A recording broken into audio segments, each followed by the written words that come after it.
सिंटा के अंदर आखिर चल क्या रहा है? पूनम ढिल्लों और उपासना सिंह के बीच विवाद अब खुलकर सामने आ गया है और इस पूरे मामले ने इंडस्ट्री में हलचल मचा दी है। तो चलिए सबसे पहले समझते हैं कि सिंटा है क्या।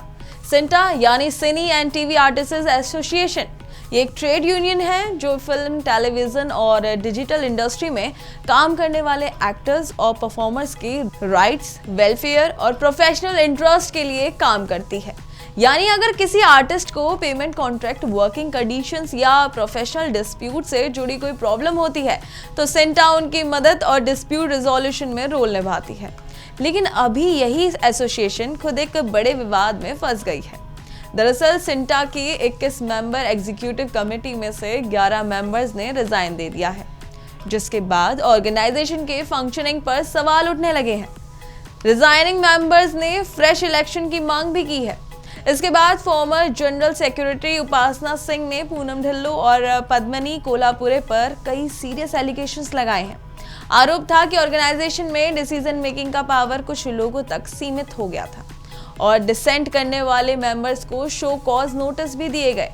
अब इस पूरे मामले पर कंट्रोवर्सी पर पूनम ढिल्लों ने अपना साइड रखा है। उन्होंने कहा कि सिंटा के बारे में कही गई इन बातों से उन्हें एक्सट्रीम हर्ट हुआ है। उनका कहना है कि ऑर्गेनाइजेशन की इमेज को नुकसान पहुंचाया गया है और लोगों तक सिर्फ एक साइड की बात पहुंचने से गलत परसेप्शन बन सकता है। पूनम का साफ कहना है कि सिंटा का करेक्ट वर्जन भी पब्लिक के सामने आना चाहिए ताकि लोग खुद फैक्ट्स के आधार पर ओपिनियन बना सकें।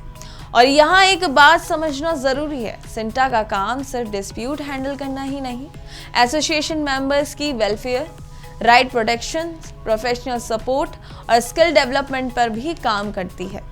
अब इस पूरे मामले में एक तरफ रिजाइन करने वाले मेंबर्स और उपासना सिंह के एलिगेशन है, तो दूसरी तरफ पूनम ढिल्लों ने इन आरोपों को रिजेक्ट कर रही हैं। तो मामला काफी सीरियस है और अब देखना होगा कि सिंटा के अंदर ये कंट्रोवर्सी आगे क्या मोड़ लाती है। क्या फ्रेश इलेक्शंस होंगे? क्या दोनों साइड्स के बीच कोई सॉल्यूशन निकलेगा? फिलहाल बॉलीवुड और टीवी इंडस्ट्री की नजरें इसी विवाद पर टिकी हुई हैं।